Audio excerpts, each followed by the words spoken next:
Welcome to this installment of Within Four Walls Queer Lockdown Stories, a series of intergenerational conversations about the queer experience of lockdown for people who write.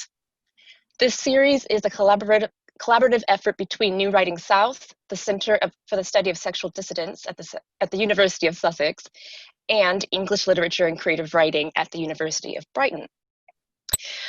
To start this off, what we're going to do is just have an introduction round of just saying what our name is, describing ourselves physically, and then talking about our preferred writing genre, and then also just talking about a subject that has inspired our writing recently. And then after all of that, I'm going to waffle on about different subjects that are of interest to me, and then hopefully inspire you to kind of begin a dialogue with us and kind of go into a conversation about those subjects. Something to mention is that this is completely unrehearsed. We don't know what we're going to say. The only thing that is kind of clear is I've already written down the questions, some ideas of subjects I'm going to talk about. So everyone's aware of that, but we don't know what what everyone in the room is going to say. So there may be some really awkward pauses, and we may accidentally jump on top of each other and start talking at the same time. But it's just one of those things that happens. All right, so I'll start the introduction round. My name is C Sharp. I am a non-binary person in my early to mid-30s. I've got brown skin, afro-textured hair that kind of has dreadlocks on the top, but it's cut on the sides. And I'm wearing a black and gray top. And I'm sitting in my closet, although I don't think anyone actually could see that. I'm sitting in my closet and there's a green blanket backdropping everything, so you can't see my clothing. A subject that I've been inspired to write about recently is this phenomenon called the Karens. All right, I'm going to move on to Ray. Hello, I'm really excited to be here and have the discussion. My name is Ray Feiler. I use they, them pronouns, as you can see on the screen. I am a transmasculine person of physically short stature, but spiritually large stature. My skin is white. My hair is in this kind of blue mullet slick back thing, which I've been growing out for quite a while. I've got this butt in a jockstrap tattooed on my arm, which I really like. In terms of my writing, I would say that it's resolutely interdisciplinary, which I find very exciting, but funding bodies find difficult. I'd say that I write across experimental narrative fiction, creative nonfiction, live art, and I guess like draggy spoken word. And so I guess as we might start talking about in a bit, this year has been a year that is very difficult to feel inspired during, or I've been finding it so. But the last thing that I wrote about was a online Passover, a Seder night during 2020, in which a family was sitting and competing for narrator time and space. So that's me. Oh, thank you, Ray. That was really well done. I completely forgot to mention the genre that I prefer to write in. So thank you for that reminder. I guess it's that I wrote it down. Yeah, it's good that you wrote it down. I typed it up, but I just forgot. I like to do poetry, but I dabble in playwriting and song jingles when I can think of anything nice to sing about for my goldfish. All right, moving on to John. Hi there, my name's John, and I'm a queer man in my early 40s, so I represent the older generation here. I used to work at Sussex University as a lecturer on the Sexual Dissonance MA. I did my PhD at Sussex from 2001 to 2005 or so, and I now lecture over the road scandalously at Brighton University, as well as teaching also at New Writing South, so I know all three of the institutions very well. I'm currently mostly a disembodied head floating in a pasty-faced fashion around the internet. Poetry performances and projects like this. I prefer to write in poetry.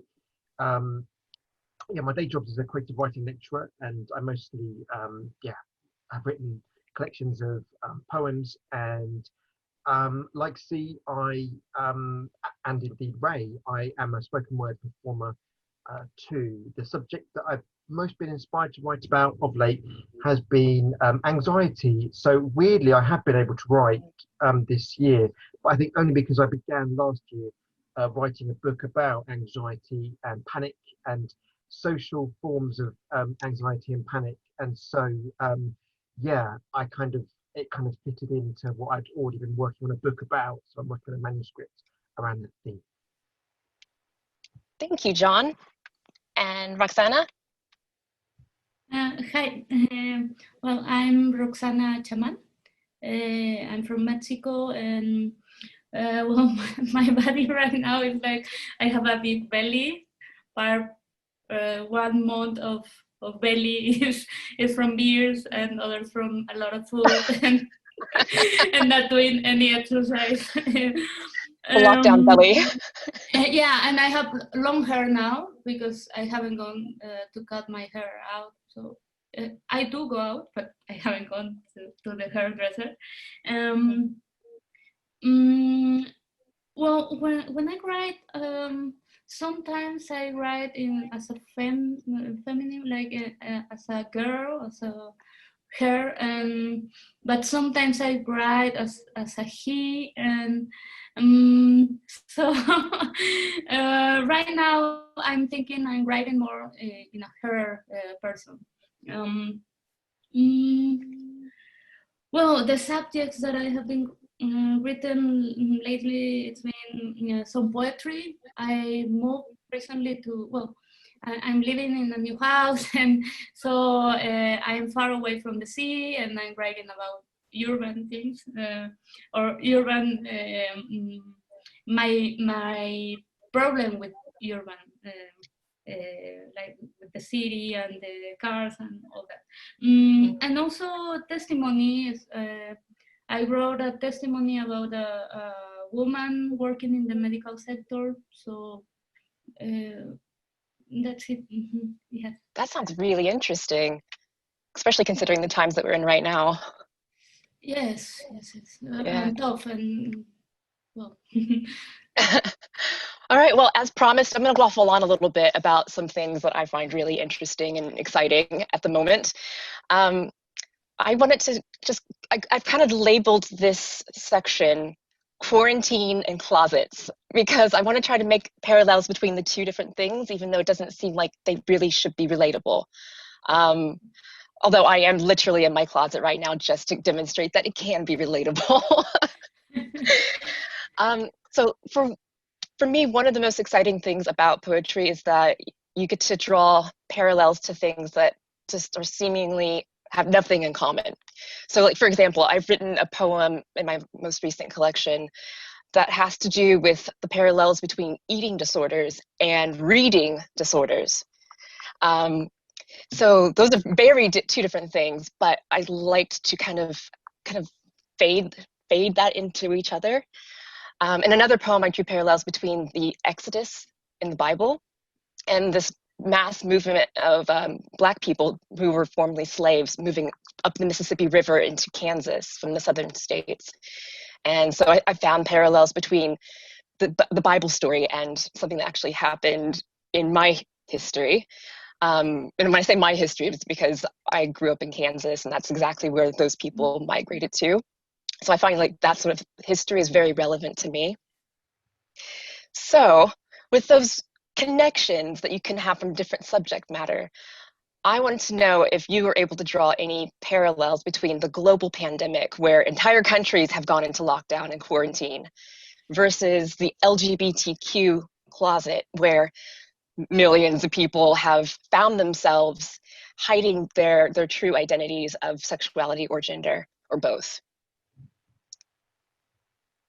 I know that's a loaded question, but anyone, feel free to just jump in.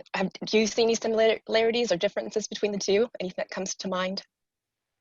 Well, yes, I wrote some kind of poem, maybe, I don't know, for this question, for this topic. Oh, would you like to share it? Yes, if I can. Go for it. So it started with a question, pandemic closet. And for me, it's been something like the day of the breakup, when I shut the bedroom's door to hide while singing loudly, the catharsis of madness. Or last Saturday, when I arranged a far away for my friend here at home. So everyone was here, and the invitation read something like, no COVID-19 for health's sake. Yes, we accept last lights, Colombian accent, reggaeton, and banda music. Of course, raging hits are welcome, but avoid covering your fever with hot kisses. So we would like to prevent post-party damaged hearts. And logistically, we didn't ask for a test. More than once I've been described as suspicious. So I feel like shaking that out of my system by trusting the word of 15 strangers. So this global situation feels like parents asking you to bring your queerness elsewhere, or lawyers rescinding your contract life, or the World Health Organization asking for social distance, and they all say, we cannot be together anymore. So I made my bags at the beginning of this pandemic here in Mexico. I asked for a backup, I moved out, I found a place of my own. I acquired new habits, so I go out less. I camouflage under a mask when I actually go out, avoiding extremely contagious homophobia and virus.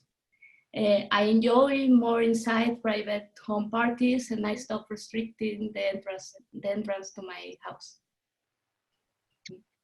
That's a really good list of different things that are similar. The one thing I really liked that you said was we didn't ask for this, and I feel like that's a phrase that I could repeat over and over.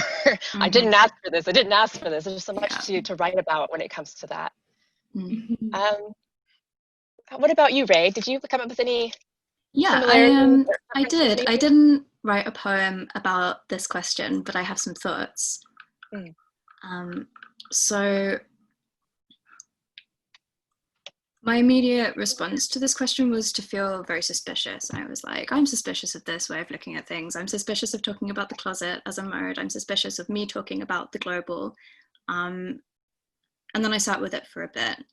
And I went back to the epistemology of the closet, Eve Sedgwick's book, and I looked up she's got a page where she gives definitions of the closet. And one of the things that it says is the closet is a private space.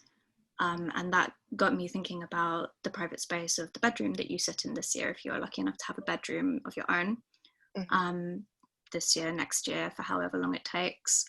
And so to an extent, there is a kind of literal pandemic forcing a return to the closet as the private bedroom. And then I started thinking about the public-private as a dichotomy, and I was minded of a really great tweet that I saw about how in this moment in the UK, where I'm based, the government's response has been privatization. And so if the neoliberal project in general is privatization, then the last 10 years of this conservative government has been like absolutely dedicated to privatization as a project. And now we have the pandemic, it becomes an excuse for privatization at like the most molecular levels, where we have group sociality being privatized. So for people who are here, the law right now is that you can't hang out in more than groups of 6. So you can hang out with 5 other people for safety in the lockdown. But that is different if you are paying an institution to hang out with more people at a restaurant or at a pub. So the privatization literally of hanging out with others or of sociality, it becoming illegal or finable. I'm glad that we've got editing on this. It's become illegal or finable to hang out without directly contributing to the economy. And by that, they mean a kind of impoverished and short-term view of what the economy is, so that the economy becomes this like short-term granular transaction rather than long-term public health. So in that sense, I think that there is a very literal and dangerous and violent closeting of everybody's experiences during this pandemic. But as I said at the beginning, I think that I am really critical of this idea of the closet, and I think that the inside and outside of the closet as a binary really represents like a certain way of being gay, and a certain way of being part of a particular set of gay cultures, like very oriented to white gay cis men. And I think about my own experience in which like I've never or rarely had to come out in a lot of ways. Like I came out very young, and now in a lot of ways I'm already out as soon as I walk into the room. Like I'm out when I open my mouth, and people make a whole set of assumptions about me based on how I look and how I behave. And some of those things like decloset me, and some of those things recloset me. And so in all of that, I just think, I'm suspicious. So I find that really interesting that you get to experience queerness as if it's something that you wear on your sleeve.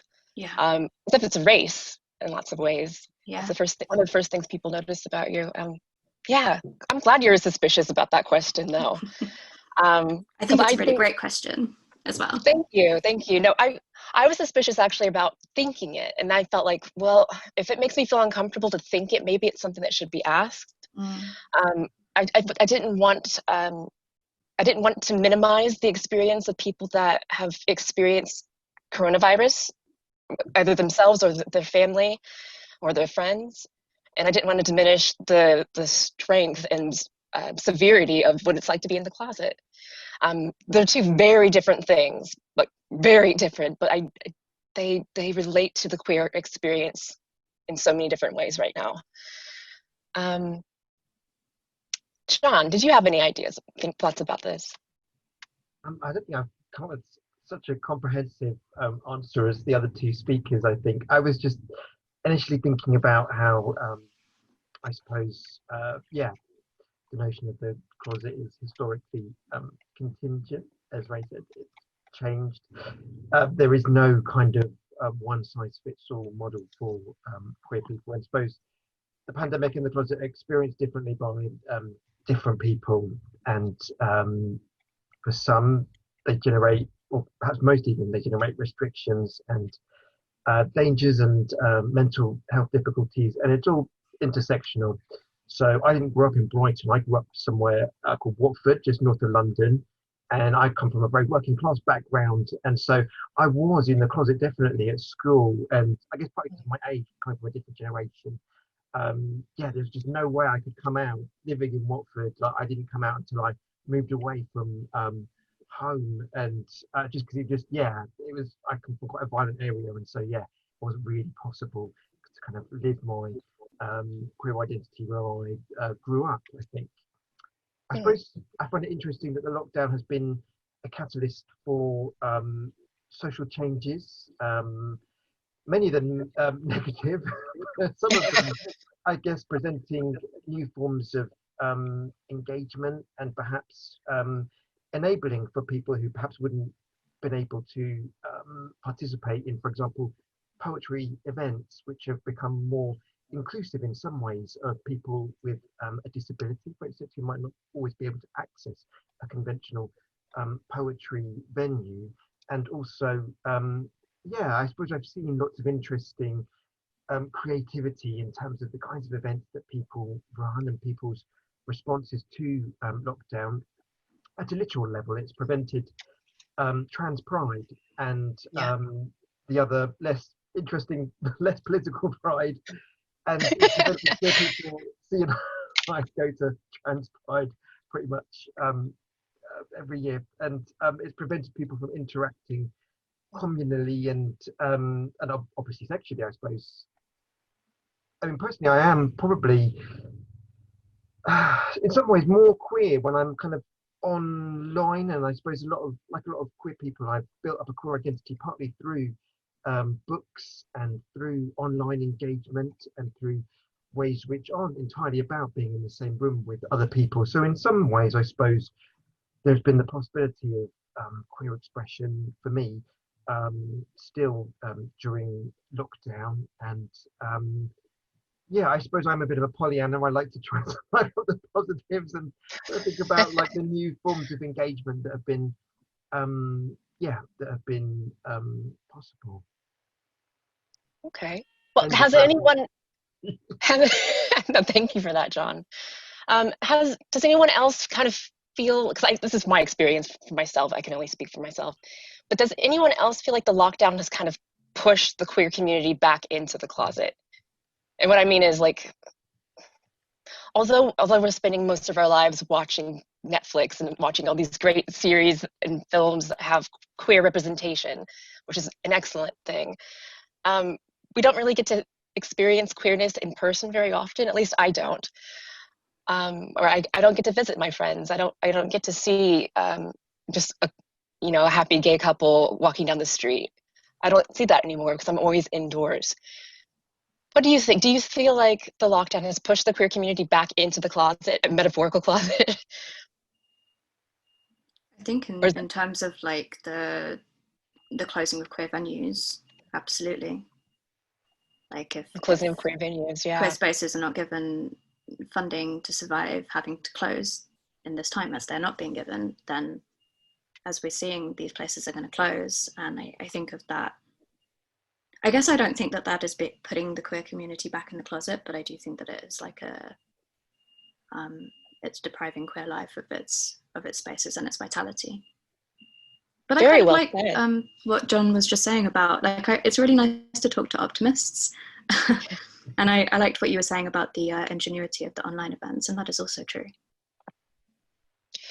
I suppose that in a lot of ways that has a big impact on queer writing as well as queer events like this. Even though there aren't really audience members here for us to interact with, it's still an event. We're still meeting up. Mm-hmm. But it's just so different now without anyone in person to share our writing with. Yeah, I was thinking about how it depends on your age, on your situation. Well, I came back to my parents' home for a few months, but I'm already grown out. We already passed that. I don't know. I mean, they are open now to me being myself. So I didn't have a problem with that. But maybe I knew I wasn't going to date and I wasn't going to invite someone. But I'm thinking about the young girls who needs to go back to their parents' home, and how internet might allow them to make statements, maybe underlined, like highlighted, and also anonymous, like nameless, forbidden, or so maybe for a lot of people it's more tough now. Yeah. Not in my case, but in general, maybe. I guess it's very individualistic, isn't it?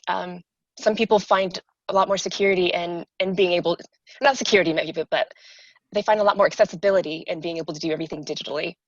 Whereas I feel like for myself, I'm more of a social creature, and I'd rather be in the same environment with people, but not really interacting. If that makes sense. Don't know. Let's move on to a different subject. I get really excited about various art movements in history, particularly like the ones that came out during the turn of the 20th century, so the 1900s to the 1950s or so. So I'm thinking specifically of things like Expressionism, Surrealism, theater of the absurd, Dadaism, the Harlem Renaissance specifically. I'm thinking about that one because the Harlem Renaissance was kind of like a response to a lot of the things that were happening socially. And John, I know that you were really into Frank O'Hara and the New York School movement. So I'm wondering, what artistic phenomenon is around the corner? Any guesses?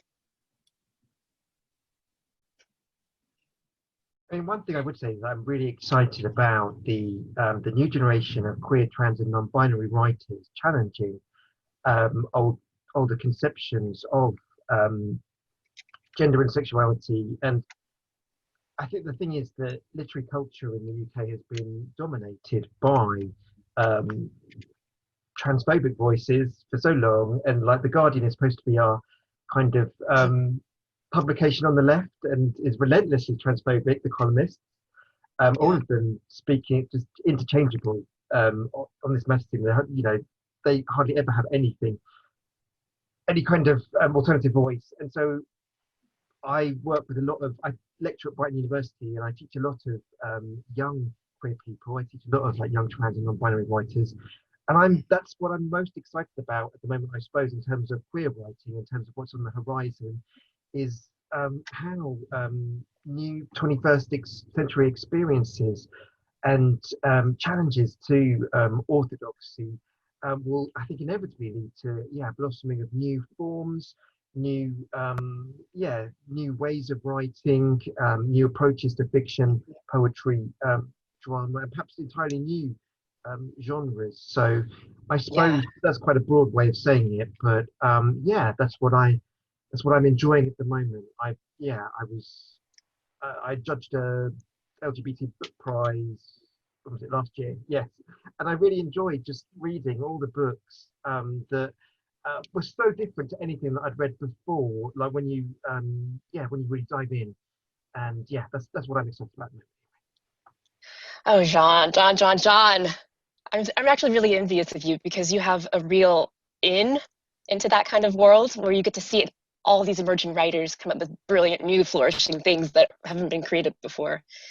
And when creativity is really fresh in the youth. So, I'm so jealous. I feel old. I look at all my old writing. I feel like a lot of it, we only have our old writing to look back on, and we just think, oh, this is garbage. Why was I even thinking like this back then? So yeah, you're right. It's really exciting to find out what non-binary writers are creating now. Now they know their identities and they're opening out all the time. So I've also been thinking a lot about cutie POC, so the queer trans intersect people of color, where they're taking their queerness and intersecting it with their ethnic identities. That's me basically, and I'm always wondering, like, what am I going to be doing with this in the future? What is my writing going to evolve into? Because I guess the future just really makes me nervous.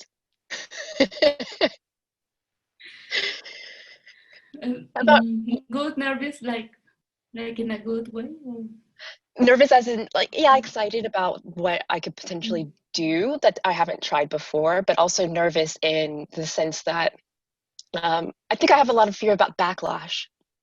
I'm really concerned about what my readers how they perceive my writing, and I'm afraid that putting too much of my identity into my writing will alienate them in ways that I just don't want. But at the same time, that means that it's not alienating another group that are more like me. So it's a catch-22 in lots of ways, trying to find a balance between the two. I think that we live in something of a bubble in Brighton and its environs. Certainly, like, I'm judging this poetry pamphlet competition at the moment, and somebody involved with the magazine that's running the competition put up a thread about rolling, and I spent 48 hours last week just replying to trans folks who were putting up terrible, ignorant, relentlessly ignorant comments, and it was of a degree and of a kind that obviously there are Brighton things, like they had a woman's place thing here, didn't they?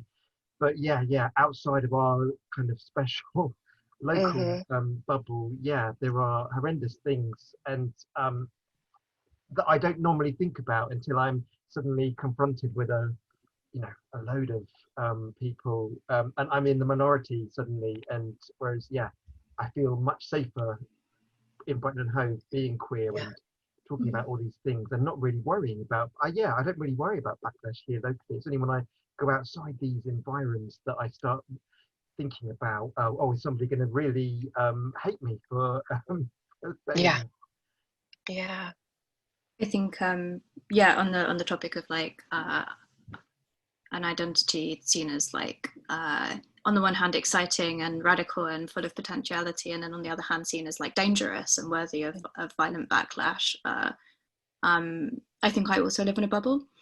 I live in London, and I study in Brighton as well. I'm doing a PhD in Sussex, and my work over the last few years has been very trans and very queer in a very like out there and not apologetic way. Like I wrote my show about being a trans person. It was called Non-Binary Lecture Hour, and it was a really great experience. And one of the things that was lovely was that there was a wave of interest in this topic of transness, and particularly from my standpoint of it was intersecting with drag and my work as a drag artist. And I think that these two things have been having a real moment over the last few years. And I think that there's a sense that it's like sexy and aesthetically interesting, and that manifests in like financial support and bookings and being on covers of programs and all these great things. And then I started to wonder if this point is maybe over, and that we are now going through like a time of very increasing backlash against queer and trans people, against Black people and people of colour. And I'm wondering about how that will impact upon like how people's frames of reference and ways of looking at trans people are. So that frightens me as well. But then also at the same time, I think I've been thinking about having written this very Jewish piece of work recently, and how stressed I felt about writing something that is so openly Jewish and so particular to Jewish experiences and Jewish references. And I feel more worried about putting that out there and finding a place for it to go than I have done about any of the queer and trans work, and that's interesting. Actually, I feel like this really overlaps with my next subject, which was talking about the taboo. Because like as a person of color, when I write about or just do anything in my day-to-day life, I'm always hyper aware of the white gaze. Because, for example, I'm married to a white person, so I'm very aware about what my Blackness does to his whiteness. And yeah, there's a whole bunch of stuff going on there, but the presumed perspective of the white people and like their space, all that. So yeah, I'm very mindful of the emotional responses my writing may have on the reader. And so the self-awareness, though, for some reason, it doesn't actually translate or filter my writing. When it comes to talking about race in my writing, I'm very open and transparent, I feel like, when it comes to that. However, when it comes to sexuality and gender identity, I keep very much on the stealth side of things when it comes to my writing. I may every now and then refer to the speaker as being a he or a him, or just keep it completely gender neutral, the way I prefer myself to be. So I guess what I'm trying to ask you is, are there certain topics, certain subject matter that you find to be completely off limits or mostly off limits because you think they're too taboo to handle, either for the audience or for yourself? I was thinking about, I couldn't think about a topic that I will ban, but I will say that there are certain ways that you shouldn't, you shouldn't make violence or create violence with your writing. So there's a big difference between narrating something that is violent or an experience, a bad experience, or than creating violence with your writing. For me, that's the difference. You need to think gently, how to treat gently to the public. That's right. what I was thinking. So when you say create violence, do you mean like inspire violence in another person? Yeah, and even like for the sake of creating a big impact, maybe ending how can I say that? I'm sorry. Like giving violence, like the experience of reading, for example, could be for the public a violent experience. Like I feel sometimes I watch a movie and I was like, this is unnecessary. I didn't need to see this. This wasn't necessary on the narrative, but still they put it because they want to show off or something like that. And I feel that they treat me bad as a public, that they are making I have received some violence for that. Yeah, it was not consensual. You like you did not ask for that, did you? Yeah. As a form of entertainment. But as artists, as writers, don't we have some kind of responsibility to shed some, I don't know how to say this, to shed some light on what our environment really is? And if our environment on this planet is that has violence, then wouldn't our art reflect that in some ways? Yeah, sure. I mean, but there are, but I think there are ways to say or show things, and to avoid replicating that. In the sense of, if you want to narrate those stories, that's great, but then don't replicate that by narrating them in a certain way. And I'm sorry, John. That's all right. I was going to say about what's taboo within LGBT circles, LGBT circles. I've always identified as queer rather than gay man. I don't really have any kind of like connection to gay male subculture. I'm not interested in Grindr or anything like that. And I find whenever I on social media use the term queer about myself, I get lots of flack for that, just for writing about my own choice of words. People inevitably talk about how they find it. Well, I guess a lot of men say that like they had it as a negative thing, and so they don't feel the kind of Sedgwickian, Butlerian kind of reverse discourse resignification aspect of it. And other people say that it erases, well, TERFs obviously will say it erases what they want, which is the 1970s concept of gender. And but I think more broadly, I set up an organization many years ago, about 15 years ago, with Maria, who I think you know, see, called Queer Writing South. And so often we would spend like the first kind of 10 minutes like in debates about like different terms, and it was so difficult to find a term that that people could agree on as subscriptors, and people would describe others. And like I think that it's an ongoing process, isn't it? There's always going to be problems. There's never going to be perfect words that have no problems attached to them. And I suppose that's kind of something that I think about with queer culture and taboo-ness. I mean, it's different when I go outside Brighton and Hove too, especially. Although Brighton and Hove, I was thinking like geographically, that probably is much, certainly in Sussex and Kent, are much more white than London, for instance. I'm like Watford, where I grew up, racially really diverse, but just no LGBT-ness, which is kind of like the complete opposite of Brighton and Hove. When I perform at literary festivals, I'm sometimes reticent to perform.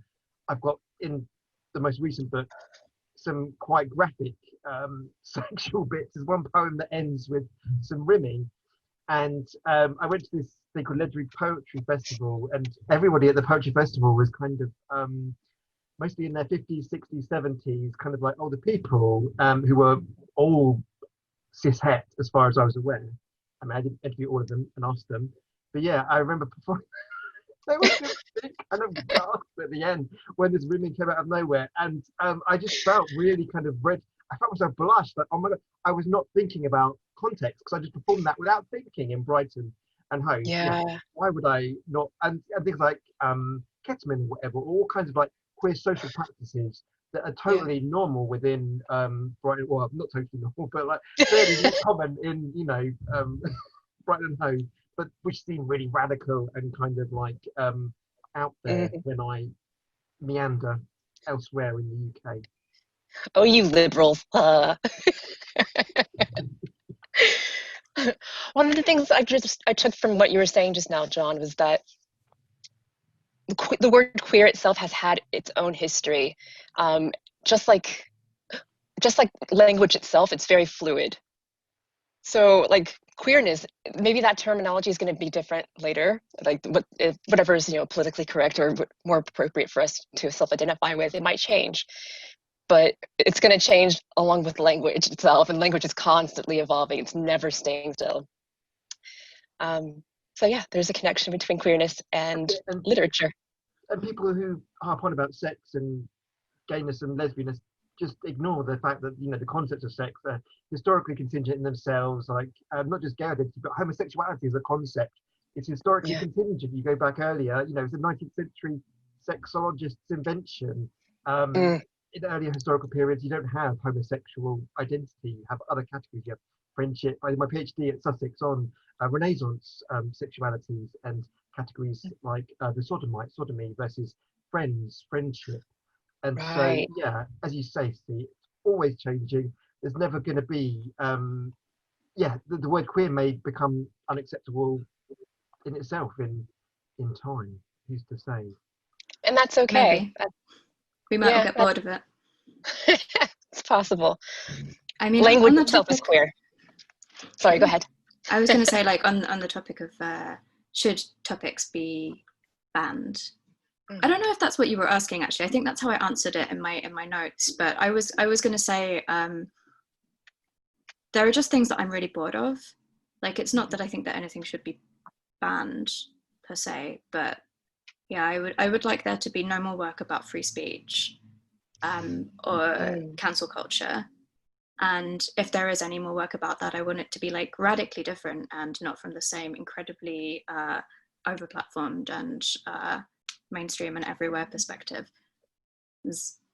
And I think that, like, then also even within queer spaces or radical political spaces, I'm kind of conscious that there are like if I'm going to go on stage and do a 3-minute drag performance, there are going to be points that I can make that everyone will be like, yes, and like, and that's like nice, but in a way it's also expected. It's like you can predict in advance what perspectives are going to get that response, and it's when it's something that is like very easy to agree with and probably true, and like that is all really great and really important within art, but also I find myself like looking for ways to make less obvious points, and I'm wondering about how to make those points in ways that also feel like engaging and accessible and exciting for people to read or to watch. I think that's a lot harder. There's a lot more beauty in the unexpected, isn't there? Sorry, John, go ahead. That point that Ray was making earlier on about our culture rewarding and funding certain approaches to transness, to queerness, to any kind of minority identity. At the moment, I think that publishers are really looking to kind of monetize it, and they want anybody who is black to write about blackness, anyone who's queer to write about queerness, trans to write about transness, and like the corners of identity where they intersect. I think that I think this so much. Yes. To as a queer person, I know that I would much more be likely to win a prize or to get a book published if I focus in on that queerness. That's in it. a really tight way, rather than, you know, there are whole other facets of me that have nothing to do with that part of me. You know, I like cats and Jaffa cakes and things, and it doesn't really intersect a lot with my queerness. And those other facets of me, and not, I'm a queer person, but I have other things that at the moment I think that, culture would not reward me for in the same way as, I mean, it's a good thing in a way, and obviously it's kind of in reaction to completely blanket ban on exploring certain kinds of focus on transness, trans identity, queerness, queer identity. But I think we're kind of like, the pendulum has swung, and we're kind of like, culture's kind of like run to the other extreme at the moment. Yeah, it would be nice to be commissioned to do stuff that is not just about like a sort of talking head identity. Sitting here as a talking head in this really great event that I'm really enjoying, which is actually much more complex than the thing that we're criticizing. I'm sorry. No, right, go on. Sorry. I think I'd come to the end of my point. Please go on. No, I was thinking in the idea of not becoming like a street clowns or something like that, and how maybe it's like a labyrinth. I don't know if I'm pronouncing it well. Like you have a lot of ways connected, and not every way is good for you. But maybe thinking a labyrinth, we can think in infinite possibilities of going from here to another, and mixing things and showing like a collage or a complex personality, not just me deciding with who I'm sleeping, and if you agree with that or not.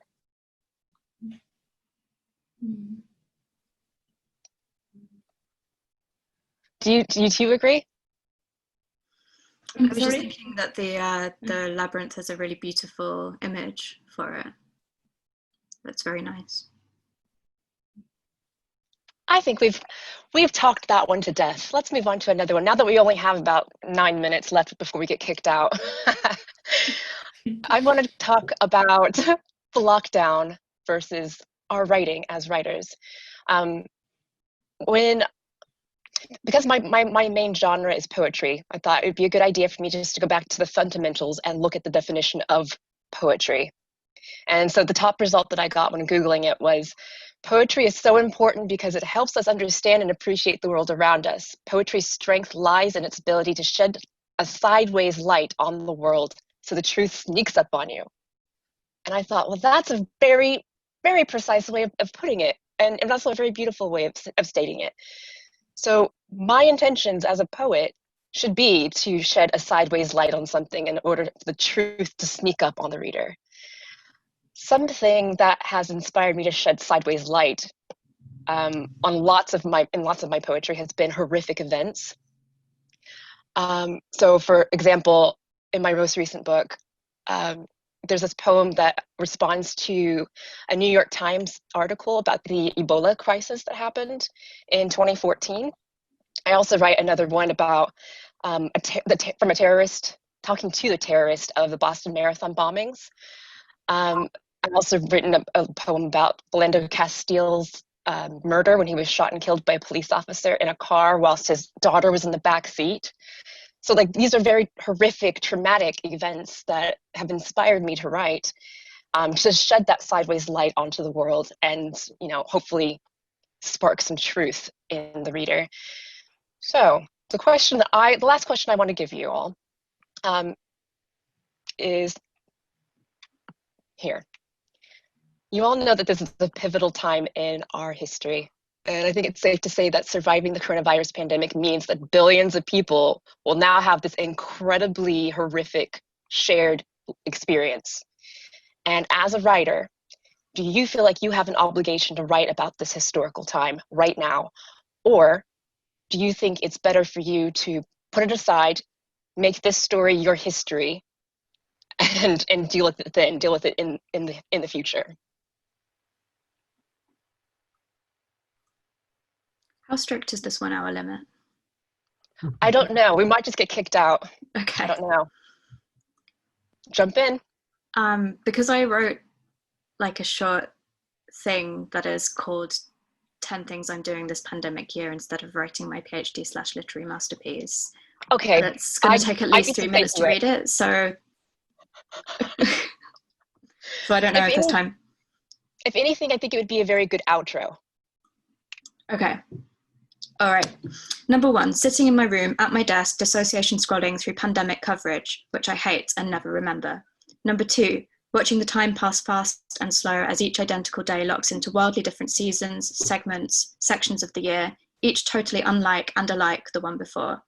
3, making escape plans, falling short of identifying a place to escape to. 4, writing a heavily fictionalized short story glamorizing my doomed romance with a friend who I wasn't able to see for 3 months due to lockdown, who I then saw due to less lockdown, who I then was not able to see due to more lockdown, who I then did not want to see anymore, who now does not want to speak to me again, making the story unpublishable.